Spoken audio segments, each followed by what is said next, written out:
뉴스에 시작합니다. 저는 동정민입니다. 22대 총선 이제 19일 후죠. 여러분들이 받아들 투표용지가 오늘 확정됐습니다. 총선 후보자 등록이 마감되면서 전국 대진표가 짜여졌습니다. 높은 순번 받으려고 의원 꿔주기와 영입 경쟁이 난무했던 비례정당 기호도 확정됐습니다. 준연동형제로 가면서 비례정당은 무려 38개, 투표용지는 역대 최장 50cm를 넘기게 됐습니다. 오늘 뉴스의 정확한 민심 판세 전해드리겠습니다. 먼저 중앙선거관리위원회에 나가 있는 취재기자 연결해 보겠습니다. 김호영 기자, 38개 정당이 나온다고요? 이제 선거가 시작이 되나 봅니다. 네, 조금 전 오후 6시 22대 총선 후보자 등록이 마감됐습니다. 제 뒤로 보시는 것처럼 선관위는 접수된 서류들을 챙겨보면서 막판 집계 작업을 진행하고 있습니다. 오늘 오후 4시 기준 어제까지 총 610명의 후보자가 접수를 마치면서 약 2.4대 1의 경쟁률을 보이고 있는데요. 작년 최종 경쟁률이 4.4대 1과 비슷하거나 좀 더 치열한 경쟁이 예상됩니다. 선관위가 조금 전 알려왔는데 38개 비례정당이 등록했다고 공지했습니다. 지난 총선 35개보다 3개 정당이 더 등록했고요. 투표 용지는 51.7cm로 역대 최장 길이를 기록하게 됐습니다. 현재 보유 중인 투표용지 분류기를 사용할 수 없어서 비례대표 투표지는 수개표로 진행해야 할 것으로 보입니다. 비례정당 기호는 의석순으로 결정되는데 3번 더불어민주연합을 시작으로 국민의 미래, 녹색정의당, 새로운 미래 순이고 자유통일당은 8번, 조국신당은 9번으로 예상되는데요. 등록을 마친 후보들은 승리 의지를 다졌습니다. 마지막 한 순간까지 국민들과 계속 접촉하면서 소통하면서 국회의원 후보에서 국회의원으로 만나 뵙길. 개혁신당이 지향하는 미래정치의 꿈을 펼쳐보이도록 광산 을구 주민 여러분의 심판을 받겠습니다. 선관위는 오늘 밤 회의를 거쳐 최종 후보자 통계와 기호를 확정할 예정입니다. 지금까지 중앙선거관리위원회에서 전해드렸습니다. 총선 19일 남았는데 여론조사만 보면 판세 오리무중입니다.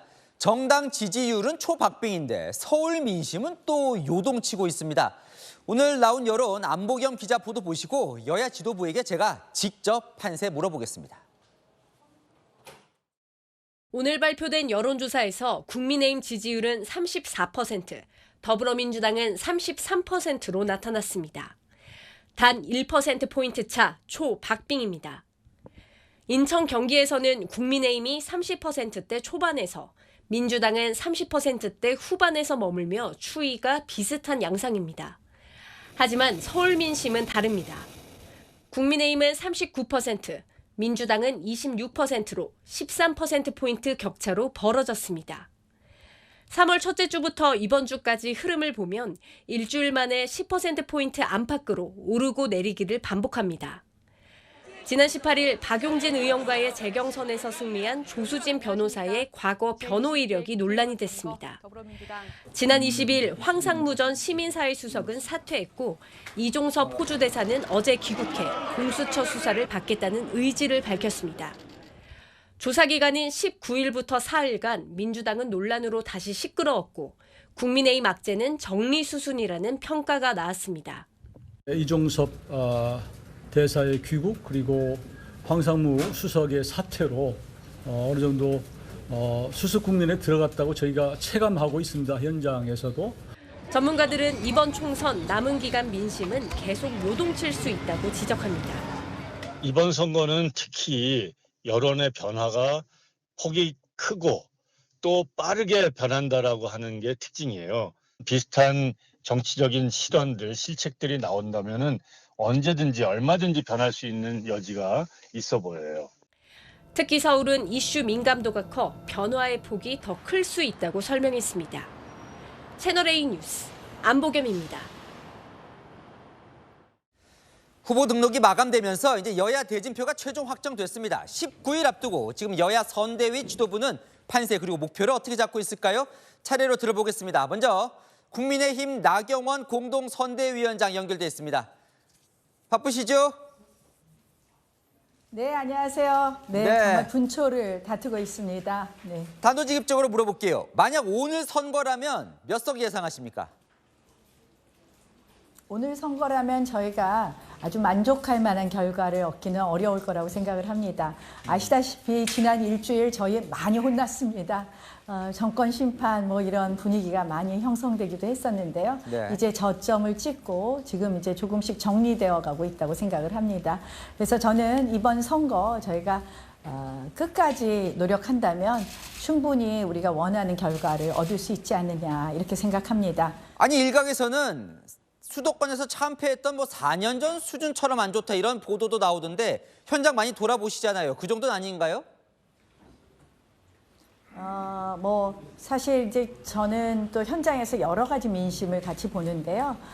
최근 며칠은 썩 좋지는 않았다. 그리고 뭐 그것이 4년 전하고 꼭 비교할 것은 아니지만 국민들께서 좀 더 민심과 가까이 소통해라 이런 말씀들이 있으셨던 것이다 이렇게 봅니다. 민주당은 이 정권 심판론으로 아주 점점 거친 발언을 하면서 일각에서 뭐 탄핵 비슷한 얘기도 나오기 시작하던데 좀 위기감을 느끼십니까? 바로 민주당이 그런 부분에 있어서 드디어 오만함을 드러냈다. 이제는 드디어 탄핵의 속내를 드러내고 있습니다. 이재명 당대표가 어제 그런 발언을 했는데요.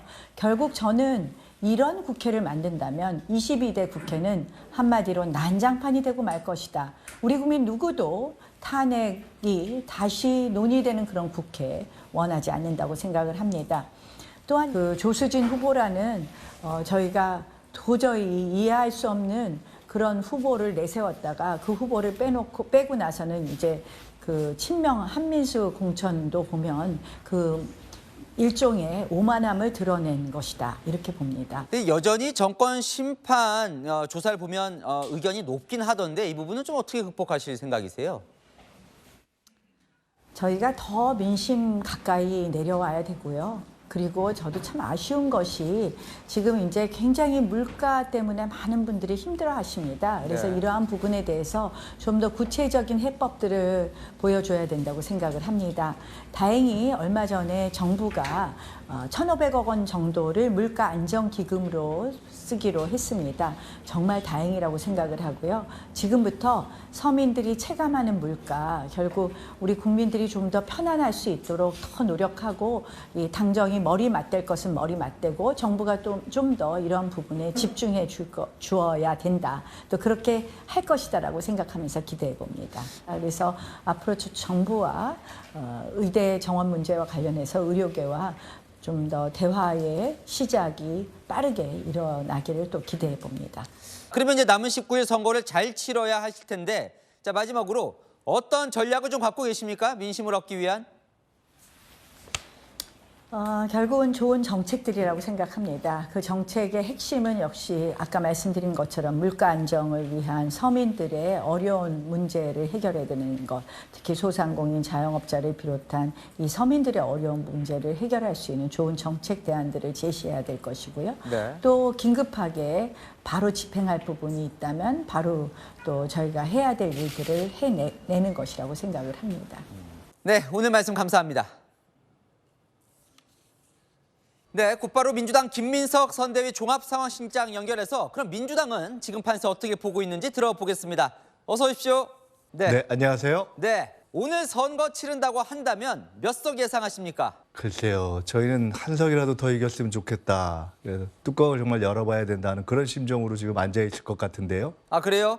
오늘 실장님이 낙관론 퍼뜨리지 말라는 좀 공문도 보냈던데 최근 지지율 좀 오르면서 200석 가능하다 이런 이야기가 후보들 입에서 나오는데요.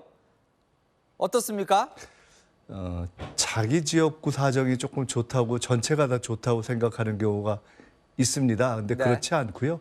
전체적인 상황은 아주 아슬아슬하고 그 살얼음을 걷는 것 같은 그런 신중한 자세를 계속 끝까지 유지해야 되는 그러한 상황입니다. 엄살은 아니고요. 엄살이면 좋겠는데요. 그렇지 않고 상황이 그렇게 만만치가 않습니다. 전체적으로 그러니까 상승 추세인 것은 분명하죠. 네. 아주 전통적인 약세 지역을 빼놓고는 전체적으로 상승 추세인 것은 분명합니다.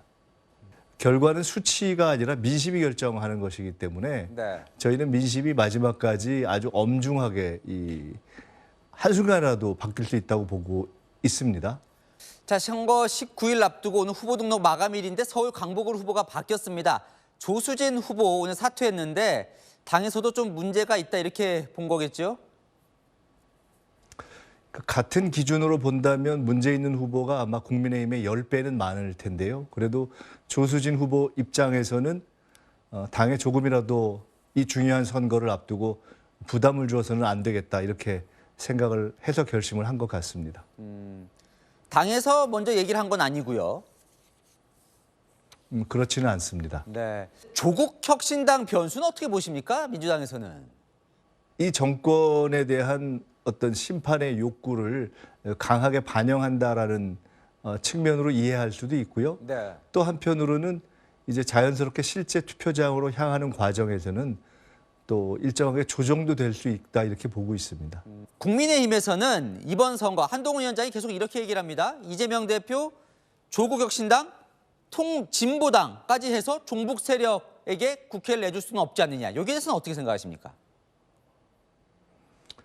한동훈 위원장께서는 정치를 조금 더 깊이 이렇게 배우시는 것이 좋지 않는가 이렇게 생각합니다. 그러니까 이미 철진한 그 이념 공세 이런 거는 사실은 몇십 년 전에 하던 건데 새롭게 정치를 시작하는 입장에서는 그렇게 뭐 바람직한 것은 아니다 이렇게 생각합니다. 자, 마지막으로 이제 선거 19일 남았는데요. 민심 얻기 위해서 어떤 전략으로 치르실 건지 이야기 부탁드립니다. 우선 물가 실적이나 경제 실적을 하나하나 짚고 또 정권의 여러 가지 비리에 대해서도 하나하나 짚어야 되겠죠. 근데 동시에 저희는 최근에 제시한 1, 2, 3, 4, 5 국가 비전을 포함해서 정책 대결을 전면화해 나갈 생각입니다. 정책 대결을 통해서 국가의 비전을 제시하는 데 있어서는 저희들이 얼마든지 해나가면서 압도할 자신을 가지고 있습니다. 네, 알겠습니다. 자, 오늘 말씀 여기까지 듣겠습니다. 응해 주셔서 감사합니다. 네, 윤석열 대통령과 한동훈 국민의힘 비대위원장이 만났습니다. 황상무, 이종섭, 비례공천 등 갈등 후 첫 만남인데요.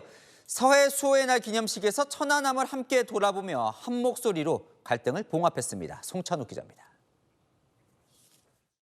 윤석열 대통령이 한동훈 국민의힘 비상대책위원장과 악수를 하며 어깨를 두드립니다.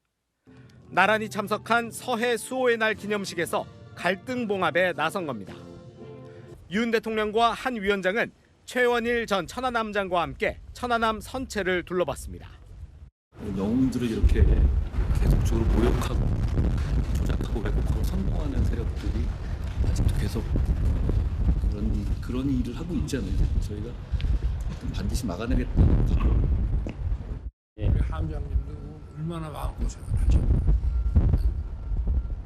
그런 정말 그 반국가 세력들인데 진짜 이게 발부딪히지 못하게 해야 되는데 더 많이 위로를 해드려야지. 그렇습니다.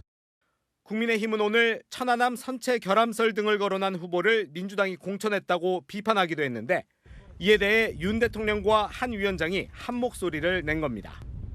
대통령실 고위 관계자는 여당과 대통령실 간에 갈등이 있다고 하는데 그렇지 않다는 걸 보여주는 장면이라고 강조했습니다. 지난 1월 1차 갈등 이후 충남 서천시장 화재 현장에서 만나 봉합을 한 것처럼 서해 수호의 날 기념식을 계기로 다시 손을 잡은 겁니다. 갈등 국면이 장기화되면 총선 때 지지층이 분열될 수 있다는 양측의 위기감이 작용한 걸로 보입니다. 윤 대통령은 선거 개입 시비를 차단하기 위해 공식 선거운동 기간에는 민생 토론회를 잠시 중단할 예정입니다. 채널A 뉴스 송찬욱입니다. 한동훈 국민의힘 비대위원장이 총선 이후 역할에 대해 처음으로 언급했습니다. 선거 후에도 나는 끝까지 나갈 것이라고요. 선거 후 당을 떠날 거란 일각의 우려를 불식시킨 겁니다. 유승진 기자입니다. 한 위원장이 돌연 총선 이후 자신의 거취에 대해 입을 열었습니다. 아침에 누가 그러던데요? 제가 선거 끝나면 유학 갈 거라고요? 저는 뭘 배울 때가 아니라 여러분을 위해서 공적으로 봉사하는 일만 남아 있습니다. 그동안 이번 총선에 불출마한 한 위원장이 선거 이후 해외로 떠나 있을 거라는 관측이 많았습니다. 기존의 정치인처럼 대선 때까지 때를 기다릴 거라는 건데 한 위원장이 이를 부인한 겁니다. 한 위원장 측은 이번 총선 때 했던 정치개혁을 포함한 각종 약속을 책임지겠다는 의지라고 설명했습니다. 저는 끝까지 제 말을 지키고 끝까지 공공선을 위해서 최선을 다할 것이라는 약속을 드립니다. 국민의힘의 한 수도권 후보는 선거 끝나면 도로 윤석열 당이 될 거라는 중도층의 우려가 있다며 수직적 당청 관계 우려를 불식시키기 위해서라도 한 위원장이 선거 이후 남겠다는 메시지가 중요하다고 말했습니다. 지난해 12월 국민의힘 비대위원장직에 오른 한 위원장 임기는 오는 6월까지입니다. 여권에서는 총선에서 승리할 경우 힘을 받은 한 위원장이 전당대회를 거쳐 당대표직에 도전할 거란 관측도 나옵니다. 채널A 뉴스 유승지입니다. 정봉주, 조수진 후보에 이은 서울 강북을 세 번째 민주당의 최종 후보는 친명 한민수 대변인이었습니다. 총선 후보자 마감 시한을 약 7시간 앞두고 후보를 확정지었는데요. 현역 비명 박용진 의원은 아니었습니다. 김태림 기자입니다. 더불어민주당이 한민수 당 대변인을 서울 강북을 후보로 전략 공천했습니다. 과거 성범죄자를 변호하는 과정에서 2차 가해를 했다는 논란이 불거진 조수진 변호사는 이에 앞선 오늘 새벽 의뢰인을 위해 최선을 다했지만 국민 눈높이와는 달랐던 것 같다며 자진 사퇴했습니다. 법률가로서 어떤 역할을 얼마나 잘했는지 평가를 떠나서 국민의 눈높이에서 봤을 때 과하다, 공직자를 하기에 부적절하다라고 판단을 하시면 국민의 뜻을 존중하는 게 맞다고 생각합니다. 이재명 대표는 곧바로 한민수 대변인을 후임 후보로 임명했습니다. 기자 출신인 한 후보는 지난 대선 경선 때부터 이재명 대표를 도운 친명으로 분류됩니다. 한 후보는 앞서 강북을이 정봉주 전 의원의 공천 취소로 전략 경선 지역으로 지정되자 후보로 응모했으나 탈락한 바 있습니다. 이 대표는 친명 후보만 챙긴다는 지적에 아주 긴 시간 당에 헌신한 후보라며 반박했습니다. 한민수 후보가 친명이면 경선 기회도 이때까지 안 좋겠습니까? 지금까지 출마도 하지 못했고 이번에도 기회를 갖지 못해서 당대표인 저로서는 참 마음의 짐이 아주 컸는데 한 후보는 SNS를 통해 윤석열 정부의 폭정을 반드시 멈춰 세우라는 당의 부름을 무겁게 받아들인다고 밝혔습니다. 하지만 공천이 급작스럽게 결정되며 아직까지 강북을로 주소 이전을 하지 못한 것으로 전해집니다. 채널A 뉴스 김태림입니다. 정봉주, 조수진 후보자의 경쟁자는 모두 한 사람, 박용진 의원이었죠. 이재명 민주당 대표 박 의원을 최종 공천에서 배제한 이유를 이렇게 밝혔습니다. 박 의원에겐 2번의 기회가 있었다고요. 박 의원은 입장 발표 없이 침묵을 지켰습니다. 이세진 기자입니다. 박용진 후보는 참 훌륭한 정치인이고 당내가 촉망되는 좋은 정치인이긴 하지만 2번의 기회를 가졌지 않습니까? 이재명 민주당 대표는 박용진 의원을 끝내 서울 강북을 후보로 선택하지 않은 이유가 비명이기 때문이냐는 질문에 강하게 반박했습니다. 2차례 경선 기회를 줬는데도 못 이긴 건 박 의원이라는 겁니다. 개파에 대한 우려가 제기될 수도 있을 것 같은데 참 한심한 얘기입니다. 한민수 후보로 결정하는 것이 우리 최고위원회의 압도적 다수 의견이었기 때문에. 하지만 비명계는 박 의원의 경우 2차례 경선에서 30% 감산을 받았고 특히 조수진 변호사와의 경선에서는 전국 권리당원 투표가 70%나 반영돼 애당초 기울어진 운동장이었다고 지적했습니다. 세 번째 고배를 든 박 의원은 침묵했습니다. 다만 박 의원 측은 채널A에 경선 기회조차 얻지 못하고 컷오프됐던 한민수 대변인은 전략 공천되고 경선 차점자인 박 의원은 왜 배제되어야 하는지 납득할 수 없다고 전했습니다. 당내에서는 역설적으로 박 의원의 정치적 체급이 커졌다라는 분석이 나옵니다. 문재인 청와대 출신 고위 관계자는 이 대표와 맞서면서 박 의원의 덩치가 커졌다며 김동연 경기도지사 등과 함께 비명이 미는 차기 대권 주자가 될 수 있다고 말했습니다. 채널A 뉴스 이세진입니다.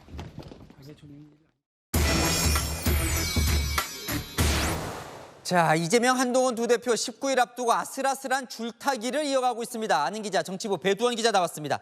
먼저 민주당 얘기 살펴보죠. 조수진 후보 자진 사퇴를 했는데 일단 이재명 대표가 그래도 결단했다고 봐야겠죠? 네, 그렇습니다. 사실 이재명 대표 어제 오후까지만 해도 공천을 유지하겠다는 취지로 말했는데요. 국민들께서 판단하실 겁니다. 국민의힘 후보들 지금 낼 해결하는 후보 많지 않습니까? 위장 한국인 아닌가 싶은 그런 후보에 더 많이 관심 가져주시기. 네, 논란이 있어도 어떻게든 밀고 나가려고 한 거죠. 그런데 어제 늦은 오후부터 기류가 바뀌었습니다. 취재를 해보니까 이대로면 수도권 중도층이 흔들릴 수 있다는 우려가 당내에 커졌습니다. 이 한강벨트처럼 수도권 격전지에서 뛰고 있는 후보들도 강한 우려를 표한 것으로 전해지고요. 이 새 후보를 내야 한다는 그룹과 박용진 후보에게 공천을 줘야 한다는 그룹의 의견이 엇갈렸고 조수진 후보 공천을 유지해야 한다는 의견은 거의 없었다고 합니다. 결국 이재명 대표 오늘은 국민 눈높이에서 과하다, 공직자로선 부족하다라고 하면 국민 뜻을 존중하는 게 맞다며 사퇴 수습에 나섰습니다. 지금 배 기자가 중도층 민심 이야기를 했는데 그렇다면 박용진 의원에게 공천 줄 수도 있는 거 아닙니까? 바로 그 지점이 이재명 대표의 딜레마입니다. 원래 선거는 임박할수록 마음 못 정한 중도층, 산토끼라고 부르는데 이 산토끼를 잡으러 가는 게 통상적인데요. 이 대표는 애초 정봉주 전 후보의 사퇴 때도 박용진 의원 공천 승계를 검토했고 이번에도 고민을 안 한 건 아닌데 이 박용진 공천 줬다가 강성 지지층, 집토끼 놓칠 수 있다는 판단이 작용한 것으로 해석됩니다. 결국 전략 경선 공모에서도 떨어졌던 친명 한민수 대변인이 새롭게 전략 공천을 받게 된 거죠. 이렇게 지지층 눈치 보는 이유 조국 혁신당 영향입니다. 실망한 핵심 지지층이 조국 혁신당으로 이탈할 수 있는 만큼 이 두 마리 토끼를 모두 잡아야 하는 딜레마에 빠진 겁니다. 자, 딜레마에 빠졌다. 여당을 이끌고 있는 한동훈 비대위원장은 어떻습니까? 네, 사실 이 대목에서는 이재명 대표와 동병상련인데요. 한 위원장, 최근 2차 윤한 갈등이란 말이 나올 정도로 윤 대통령과 각을 세웠죠. 이 정권 심판론을 잠재우고 수도권과 중도층 민심을 잡기 위한 선택이었던 겁니다. 황상무 수석 문제라든가 이종섭 대사 문제 저희가 결국 오늘 다 해결됐다는 말씀을 드립니다. 그런데 오늘 또 하나의 카드를 던졌습니다. 나는 총선 이후에도 떠나지 않는다는 건데요. 자신의 선거 이후 유학설을 언급하면서 아니다, 나는 선거 후에도 봉사한다 이렇게 말을 했습니다. 실제로 중도층에서는 총선 끝나면 한 위원장은 물러나고 또다시 윤석열 당이 될 거라는 우려가 전달됐다고 합니다. 이 대통령에게 할 말은 하고 제동도 걸 수 있는 본인이 끝까지 남아 약속한 걸 책임지겠다는 취지로 중도층에 소구한 것 아니냐 이런 해석이 나왔습니다. 그런데 한 위원장도 이 또 전통적 지지층을 무시할 수는 없잖아요. 네, 맞습니다. 무작정 중도층 표심 잡기만 할 여유가 없는 건 이 한 위원장도 마찬가지입니다. 산토끼 표심 잡으러 윤 대통령과 각만 세우면 이 전통적 보수 지지층과 멀어질 수 있겠죠. 오늘 나온 여론조사 보실까요? 황상무, 이종섭, 비례 갈등까지 윤한 갈등 2라운드 벌어졌던 지난 한 주 동안 국민의힘 서울 지지율은 9%포인트 올랐고요. 그런데 같은 기간 여당 강세 지역인 TK, 대구 경북 지역은 12%포인트 급락했습니다. 그러니까 중도층이 많은 서울은 좋게 봤지만 전통적 지지층인 TK는 안 좋게 봤다는 거죠. 한 위원장이 어제 대구 경북을 방문하고 오늘 윤석열 대통령과 만나 악수하고 같이 걸어다니면서 화해의 제스처를 취한 건 이 전통적 지지층을 향한 행보입니다. 우리 갈등 해소됐다. 대통령은 여전히 한 위원장을 신뢰한다. 이런 메시지를 낸 거로 볼 수 있는 거죠. 이 여야 대표들 산토끼와 집토끼, 즉 두 마리 토끼 사이 딜레마에서 어떤 행보를 이어갈지 총선까지 남은 19일 동안 최대 관전 포인트가 될 것 같습니다. 네, 잘 들었습니다. 아는 기자 정치부 배두원 기자였습니다. 네, 오늘 한동훈 국민의힘 비대위원장과 이재명 민주당 대표 모두 민심 바로미터인 충청 공략에 나섰습니다. 마크맨 이현재, 김유빈 기자가 현장에 다녀왔습니다. 한동훈 국민의힘 비대위원장이 조금 전 이곳 충남 보령중앙시장에 왔습니다. 한 위원장은 장동혁 사무총장과 손을 잡고 충청이 민주주의를 지켜달라며 지지를 호소했습니다.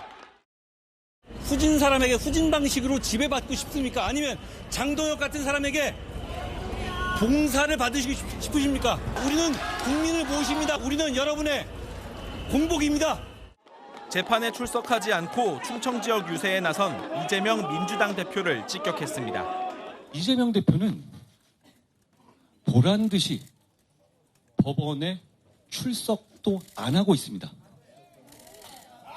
그러면 이분들이 다수당이 되면 앞으로는 나가겠습니까? 민주주의가 무너지는 겁니다. 이재명 대표의 재판 불출석 사태가 보여주고 있는 겁니다. 당진시장으로 가서는 연일 탄핵을 언급하는 민주당을 겨냥했습니다. 민주당이 민생을 챙기는 방법은 탄핵밖에 없습니다. 탄핵해가지고 어떻게 민생이 챙겨집니까? 이번 주부터 1,500억의 물가 자금을 투입하기 시작했습니다. 물가가 잡혀가고 있습니다. 정영환 공천관리위원장이 이번 총선 목표로 170석을 제시한 데 대해 한 위원장은 불편해했습니다. 개인적 희망 아니실까요? 당에 소속된 분은 아니니까요. 채널A 뉴스 이현재입니다. 이재명 대표 어제 이어 이틀째 중원 충청을 공략하고 있는데요. 오늘은 이곳 서산시장을 찾아 주인의 지엄함을 보여줘야 한다며 정권 심판론을 강조하고 있습니다. 이 머스마, 이 일꾼아, 너 그러면 안 된다. 너는 우리가 고용한 일꾼일 뿐이야. 네가 상전이 아니야. 네가 왕이 아니야. 한동훈 위원장이 다녀간 지 약 1시간 후 당진시장에 간 이재명 대표는 비판 수위를 한층 높였습니다. 좋은 일자리가 다 없어진다고요? 이런 미안합니다. 이게 국가 지도자가 얼마나 중요한지를 보여주는 겁니다. 이 나라 미래가 없습니다. 지금 윤 대통령이 외신 인터뷰에서 중국과 대만 갈등에 대해 발언한 것을 비판하기도 했습니다.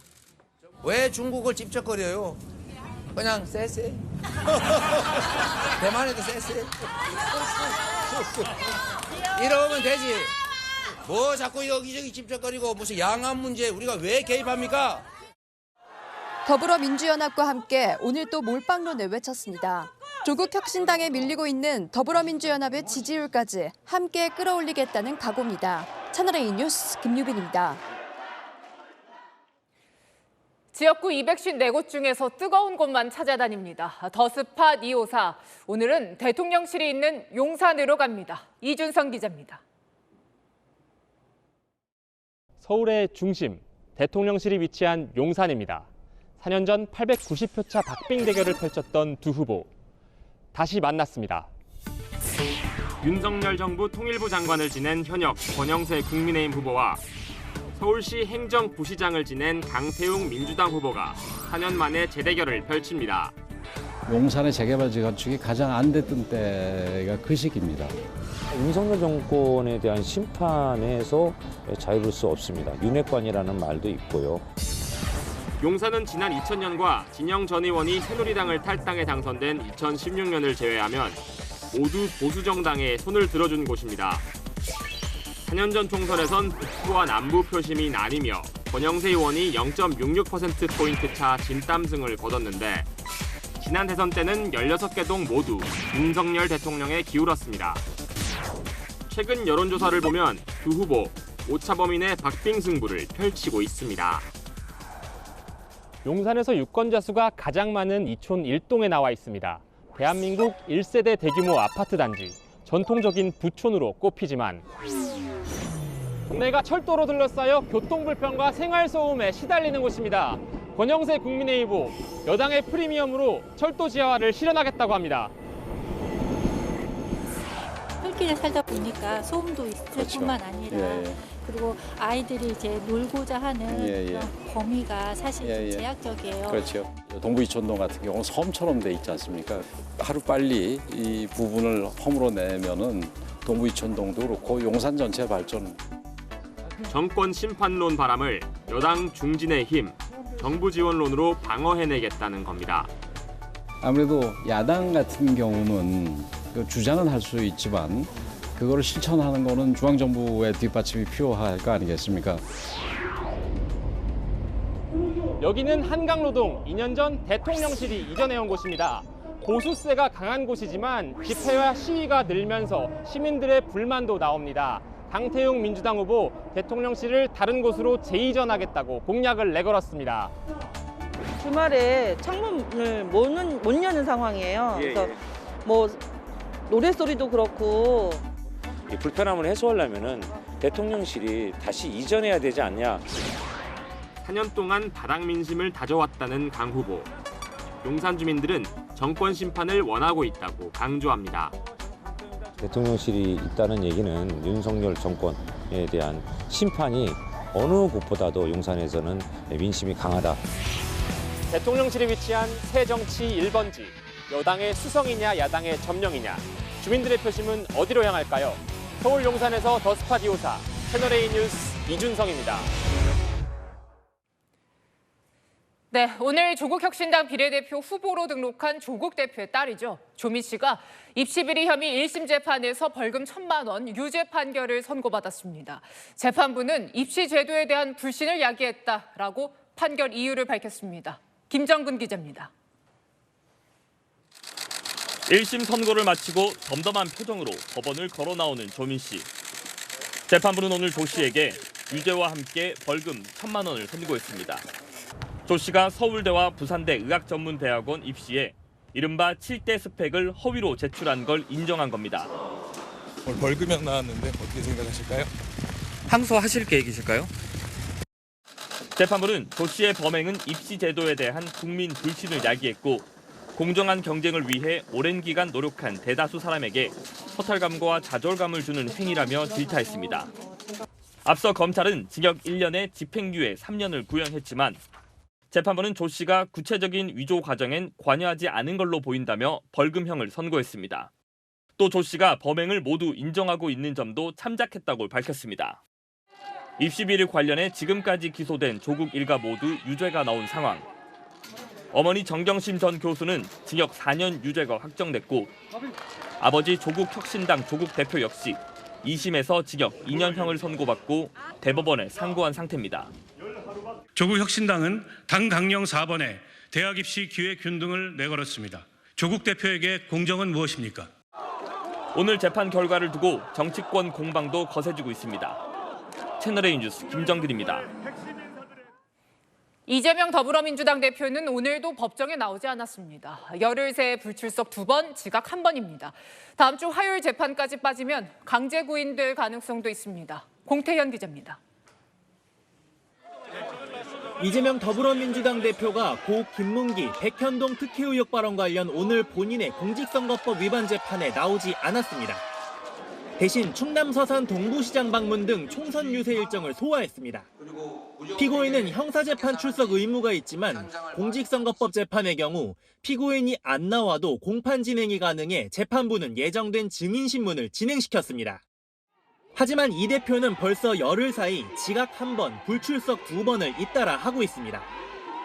지난 12일 대장동 재판은 선대위 출범식 참석으로 오전 재판에 일방적으로 빠졌고 지난 19일에는 아예 나오지도 않았습니다. 한동훈 국민의힘 비상대책위원장은 이 대표가 법원을 무시하고 있다고 비판했습니다. 민주주의가 어떻게 무너질 것인지를 지금 이재명 대표의 재판 불출석 사태가 보여주고 있는 겁니다. 법원을 생각하고 있습니다. 이 대표 측은 4월 10일 총선 전까지 현실적으로 재판 출석이 어렵다는 입장입니다. 하지만 앞서 대장동 재판부가 다음 기일에도 출석하지 않으면 강제 소환을 고려하겠다고 경고한 상황. 이 대표가 다음 주 화요일 재판까지 안 나오면 법원의 강제 구인 가능성도 배제할 수 없습니다. 채널A 뉴스 공태현입니다.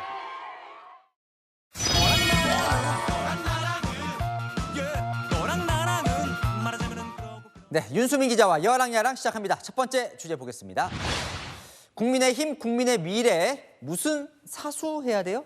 네, 기호 4번 사수 대작전입니다. 국민의힘 오늘이 총선 기호 확정일인데 막판에 의원 5명 꺼주기를 했는데요. 불출마를 선언하거나 공천에서 떨어진 지역구 의원 5명이 옮겨갔습니다. 의원 꺼주기에 대해 국민의힘 예전에 이렇게 말했었죠. 번호를 몇 번 받기 위해서 억지로 현역 의원들을 보내거나 그것보다는 국민들이 납득할 수 있도록 한다는 대원칙을 지켜나가겠습니다.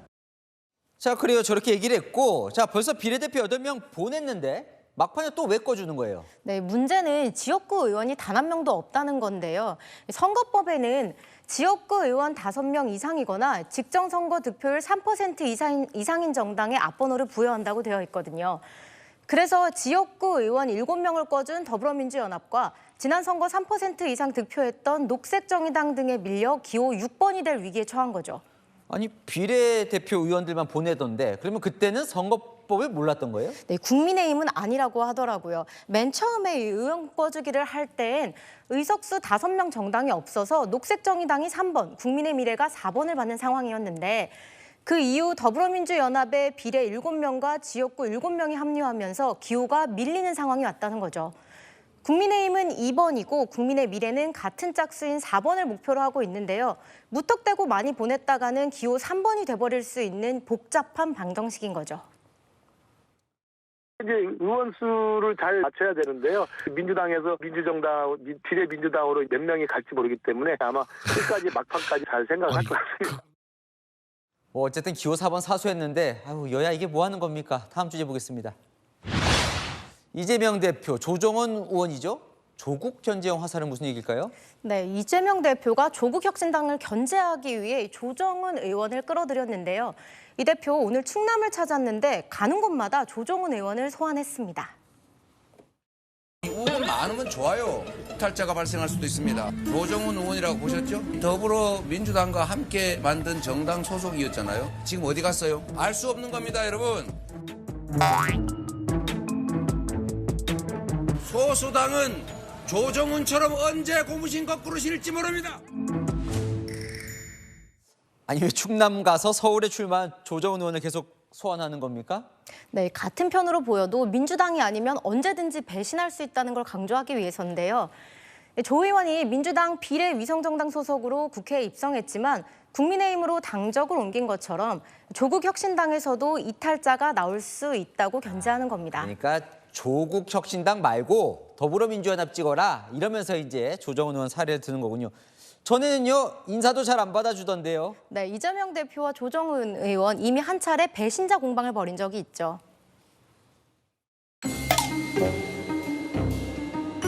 신자들이 많은 것 같아요.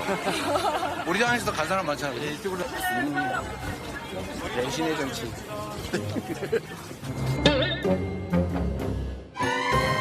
제가 지향하는 정치 뭐가 잘못됐는지 내용을 갖고 비판했으면 좋겠고 그건 정치인이 아니고요. 조폭의 언어입니다.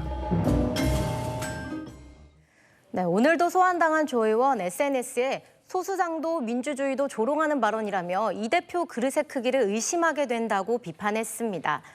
조국 혁신당 견제하기 위해 소수당의 배신까지 꺼낸 이 대표, 견제 수위가 점점 더 높아지는 것 같네요. 네, 지금까지 여랑야랑이었습니다. 다음 소식입니다. 대화의 물꼬가 드디어 트이는 걸까요? 의대 교수들이 사직서를 내기로 한 기한 사흘을 앞두고 정부가 오늘 대화를 제의했습니다. 조건 없이 만나자고요. 그런데 교수들은 조금 전부터 온라인 총회를 열고 사직서 제출 방안을 논의하고 있거든요. 취재기자 연결해 보겠습니다. 김민환 기자, 의대 교수들이 정말 사직서를 제출하는 겁니까? 네, 현재로선 예고대로 오는 25일 일괄 사직서 제출 가능성이 큽니다. 이곳 서울대 의대를 비롯해 전국 20여 개 의대 교수들은 지금 이 시각 온라인 총회를 열고 사직서 제출 방식 등을 논의 중인 것으로 알려졌습니다. 39개 의대가 참여하는 전국 의대교수협의회도 사직서 제출을 지지하고 나섰는데요. 25일부터 주 52시간 진료에 돌입하고 다음 달 1일부터는 외래 진료를 최소화한다며 정부를 압박했습니다. 그런데 오늘 정부가 의대 교수들과 대화를 하자고 제안을 했잖아요. 그건 어떻게 될까요? 네, 업무 개시 명령을 위반한 전공의들에 대한 행정 처분을 앞두고 정부가 손을 내민 건데요. 조건 없이 대화할 것을 제안드립니다. 일시, 장소 관계없이 언제 어디서든 가능합니다. 의대 교수 단체들은 정부 측으로부터 문자 메시지를 받은 건 맞다면서 구체적인 시기나 안건을 제안받은 건 아니라고 밝혔습니다. 의대 교수들 역시 정부와의 대화 가능성은 열어두었습니다. 서울대 의대 교수 비대위는 오늘 전공의 처벌 방침을 철회하고 열린 대화와 토론에 나서달라고 정부에 요구했습니다. 조건 없는 대화를 요구한 정부와 전공의 선처를 조건으로 내건 의대 교수들 사이에 타협점을 찾을지가 관건입니다. 이런 가운데 최근 의사 커뮤니티에 의료 시스템을 박살내자는 선동글이 게시돼 논란입니다. 현직 의사가 게시한 내용이고 그런 거라면은 이거는 국민들의 생명에 좀 직접적인 위협을 가하는 좀 그런 그 발언이라고 생각합니다. 정부는 해당 게시글과 관련 업무방해 혐의로 경찰에 수사 의뢰했습니다. 지금까지 채널A 뉴스 김민환입니다. 전공의들이 떠난 빅5 병원, 애꿎은 처지에 놓인 건 병원 근로자들입니다. 전공의가 부족하니 환자를 못 받고 그러다 보니 병원이 경영난 탓에 이 간호사나 일반 직원들에게 무급 휴가를 가라고 등을 떠미는 형편입니다. 강태현 기자가 취재했습니다.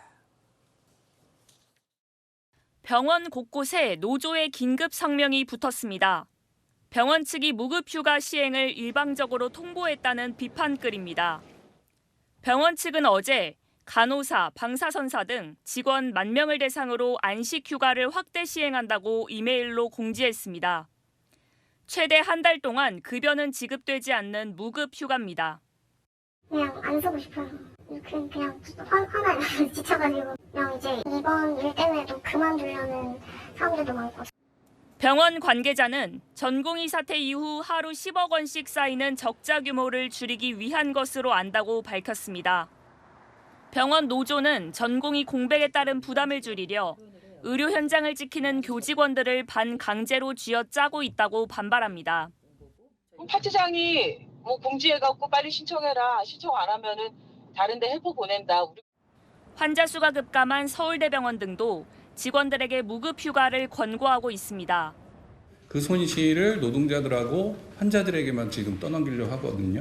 손실 보기 싫으면 의사들 나오라고 해서 제발 진료해라. 우리 병원 지금 거덜나게 생겼다. 이렇게 해야 되는 거 아니에요? 의료 현장을 이탈한 전공의들의 빈자리를 지켰던 병원 직원들 근무 여건은 점점 악화되고 있습니다. 채널A 뉴스 강태현입니다. 네, 오늘 오전엔 전남 여수의 해상 케이블카가 30분 동안 멈췄습니다. 어린이 26명을 포함한 승객 60명은 공중에서 공포에 떨었습니다. 김대욱 기자입니다. 케이블카에서 여성 2명이 안전요원의 부축을 받으며 내립니다. 소방대원들도 나와 현장을 살핍니다.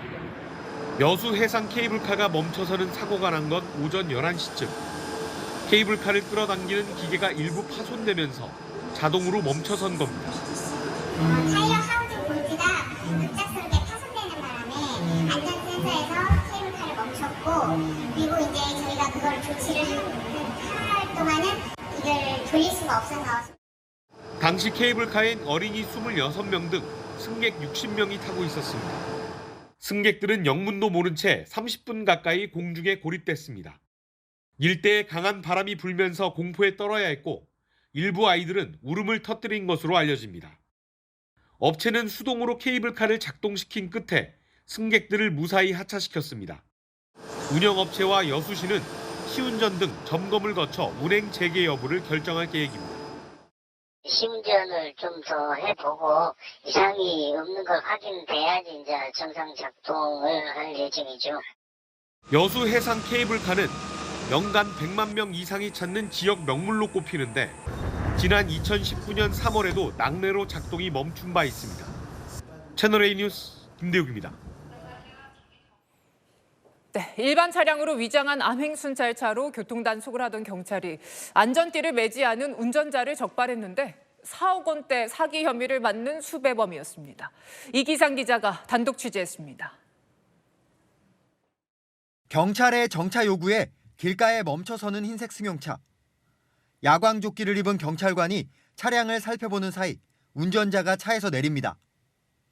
그리고는 불안한 듯 누군가와 계속 전화통화를 합니다. 안전띠를 매지 않아 단속된 건데 알고 보니 4억 원대 사기 혐의를 받는 지명 수배자였던 겁니다. 수배자가 서울 도심에서 유유히 차를 몰고 다니다 교통 단속 중이던 암행순찰차에 덜미를 잡힌 겁니다. A급 수배에 걸려있는 상태로 현재 지금 구속영장이 발부된 상태로요. 암행순찰차는 경찰 표시가 없는 일반 승용차 모습으로 다니며 곳곳에서 신호 위반이나 중앙선 침범 등 교통 단속을 합니다. 평소에는 일반 차량과 다를 바 없지만 위반 차량이 등장하면 이렇게 숨어있던 경광등이 켜집니다. 암행 순찰차에 타고 단속 현장에 동행해봤습니다. 단속 시작과 함께 바로 신호 위반 차량이 단속됩니다. 정차하세요.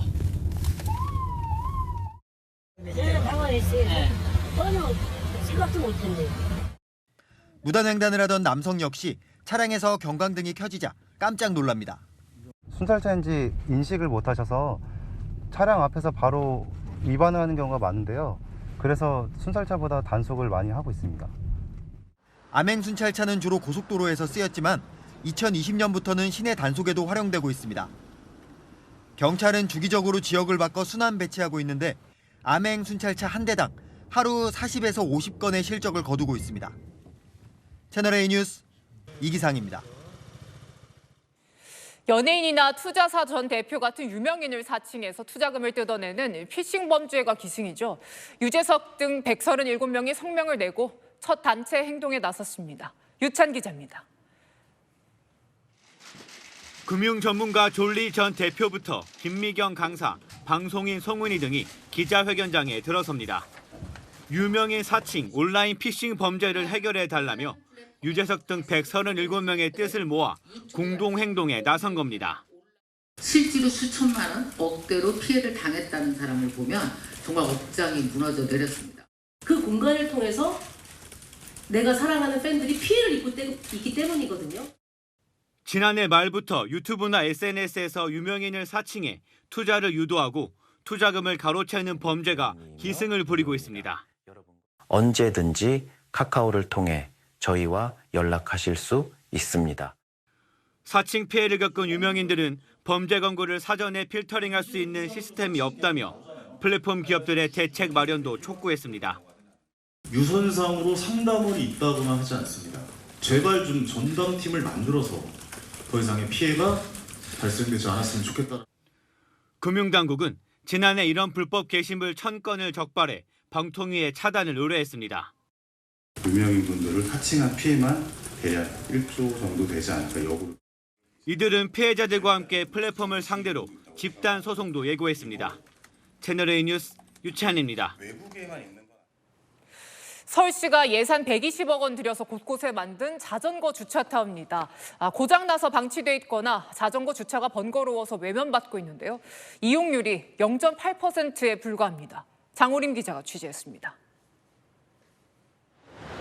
서울 지하철 신대방역 앞에 유리벽으로 지어진 구조물. 바로 무료로 이용할 수 있는 기계식 자전거 주차장입니다. 하지만 안쪽은 텅 비어 있고 인도 위로는 자전거 수십 대가 어지럽게 놓여 있습니다. 또 다른 지하철역 앞에도 기계식 자전거 주차장이 있지만 길가에 세워진 자전거들로 통행이 불편할 정도입니다. 있는 건 항상 알았는데 사용 방법을 모르다 보니까 그냥. 기계식 주차장에 자전거를 주차하려면 키오스크를 이용해야 하는데 본인 인증 등을 거쳐 주차하기까지 3분 정도가 걸립니다. 여기다 정해진 규격에 맞지 않으면 주차할 수도 없습니다. 이렇게 자전거 핸들이나 바퀴 폭이 규격에 맞지 않으면 자전거 주차 타워는 이용할 수 없습니다. 상황이 이렇다 보니 자전거 주차 금지 구역이 무색하게 대부분 그냥 길가에 됩니다. 이제 앞을 못 보다가 부딪힐 수도 있는 그런 쪽에서 부딪힐까 봐 불편했던 것 같습니다. 아예 고장나 이용할 수 없는 곳도 있습니다. 서울시가 기계식 자전거 주차장 13곳을 짓는 데 들인 예산은 120억 원. 하지만 절반 넘는 7곳이 고장나 있습니다. 심지어 시민 이용률은 지난해 0.85%에 불과했습니다.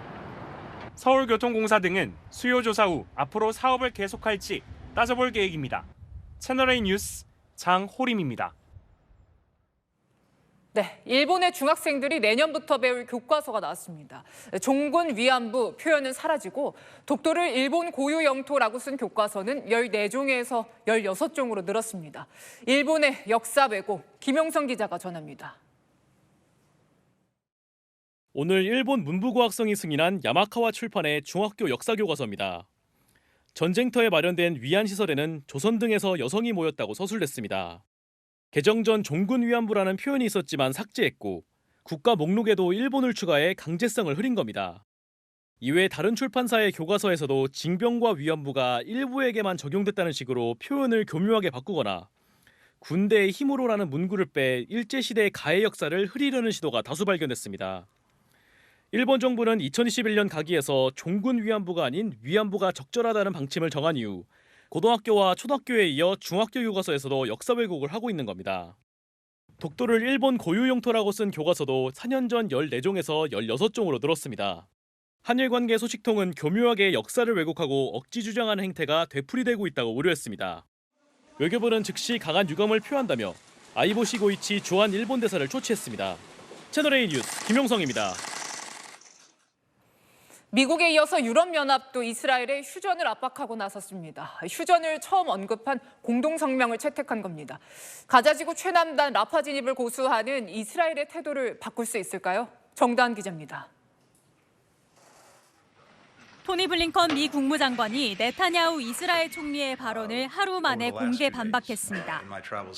אי אפשר להשלים את הניצחון בלי שצה"ל ייכנס לרפיח, וזאת כדי לחסל את שארית גדודי החמאס. Hamas can be effectively dealt with without a major ground operation in Rafah.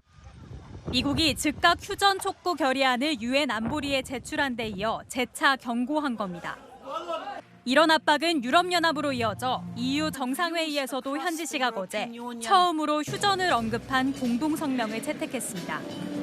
It's the failure of humanity. It's not a earthquake. It's not a flood. It's bombing. 이스라엘군이 계속 남하하며 라파에서까지 지상전을 예고하자 국제사회가 전방위 압박하며 이스라엘의 등을 돌리는 모양새입니다. 그러나 이스라엘은 가자지구 최대 의료시설 알시파 병원 공격을 나흘째 이어갔습니다. 하마스 등 140여 명을 사살하고 650여 명을 체포했다고 밝혔습니다. 이런 가운데 블링컨 국무장관이 우리 시간 저녁 6시쯤 이스라엘에 도착해 휴전 협상에 진전이 있을지 관심입니다. 채널A 뉴스 정다은입니다. 6.25 전쟁 때 선봉에 선 최정예 미군 부대가 있습니다. 적진의 한복판에서 정확한 위치를 파악해서 좌표를 찍는 앵글리코입니다. 최근 강원 태백에서 한미 연합훈련을 했는데 어떤 모습이었을까요? 김민곤 기자가 취재했습니다. 3월 중순에도 눈이 쌓인 산길을 완전 군장을 짊어진 미 해병대원들이 걸어 올라갑니다. 주변이 한눈에 보이는 해발 1000m 고지에 도착하자 곧장 관측 장비를 설치한 뒤 무전을 보냅니다. 이를 받은 미 공군 기지들은 즉시 출격 준비에 들어가고 최신형 F-35 스텔스기부터 F-16, A-10 전투기까지 날아와 연이어 공격합니다. Immediate re-attack? Of course, immediate re-attack. Same 9 lines, same restrictions. 미 해병대의 6개밖에 없는 최정예 부대, 앵글리코가 한반도를 찾아 진행한 한미연합훈련 모습입니다. 실시간으로 적의 위치를 파악해 해상과 공중 타격을 유도하는 부대로 빔 프로젝터 크기밖에 되지 않는 장비로도 정확히 좌표와 거리를 측정합니다. 유사시 앵글리코가 오키나와 미군 기지에서 곧장 한반도로 투입될 경우 북한군을 먼저 발견해 즉각 대규모 공격을 퍼부을 수 있다는 점에서 북한도 민감하게 반응해왔습니다. 과거 전형적인 북침 공격 연습으로 매우 위험천만한 군사적 도발이라고도 비난했습니다. 그러나 선제 타격보다 한반도 방어가 훈련의 최우선 목표라고 미군은 강조합니다. To defend the rock, we must continue to invest in the bi, tri, and multilateral exercises on and off the peninsula. 올 하반기 재차 진행되는 이번 훈련을 포함해 다양한 연합훈련을 확대하도록 노력하겠다는 방침입니다. 채널A 뉴스 김민곤입니다. 네, 프랑스 명품 브랜드 에르메스가 미국에서 소송에 휘말렸습니다. 업계에선 버킨백을 손에 넣으려면 매장에서 1억 원을 써야 한다는 이야기가 나올 만큼 콧대 높은 판매 전략 때문입니다. 소송을 낸 소비자들은 독점금지법 위반이라고 주장했습니다. 박지혜 기자입니다. 1,500만 원부터 시작해 다이아몬드가 박힌 한정품은 수억 원대인 프랑스의 명품 브랜드 에르메스의 버킨백입니다. 극소량만 생산돼 매장에서 찾아보기 어렵습니다. 드론이 워낙 한정적이에요. 그러다 보니까 가격대로 사실 어렵긴 하거든요. 명품업계에선 소비자가 버킨백을 손에 넣기 위해 매장에서 써야 하는 비용을 1억 원 정도로 봅니다. 구두, 스카프 등을 구매해 충성도를 쌓아야 가방을 내준다는 겁니다. 실적이 없기 때문에 그러면 저 같은 경우는 구매를 할 수가 없다는 얘기잖아요. 차별 도서는 안 된다고 생각을 하고. 이에 미국 캘리포니아주 주민 2명은 에르메스를 상대로 독점 금지법 위반이라며 소송까지 냈습니다. 에르메스가 버킨백을 수요에 비해 훨씬 부족하게 공급하는 전략으로 시장 지배력을 강화해 다른 제품까지 함께 구매하도록 강요했다는 주장입니다. 다만 법적으로 제재하긴 어렵다는 관측도 나옵니다. 일괄적으로 이렇게 하라라고 지시한 것이 아니라 셀러가 개인적으로 자신의 판매 실적을 위해서 법적으로 제재하기는 어려울 수 있을 것 같습니다.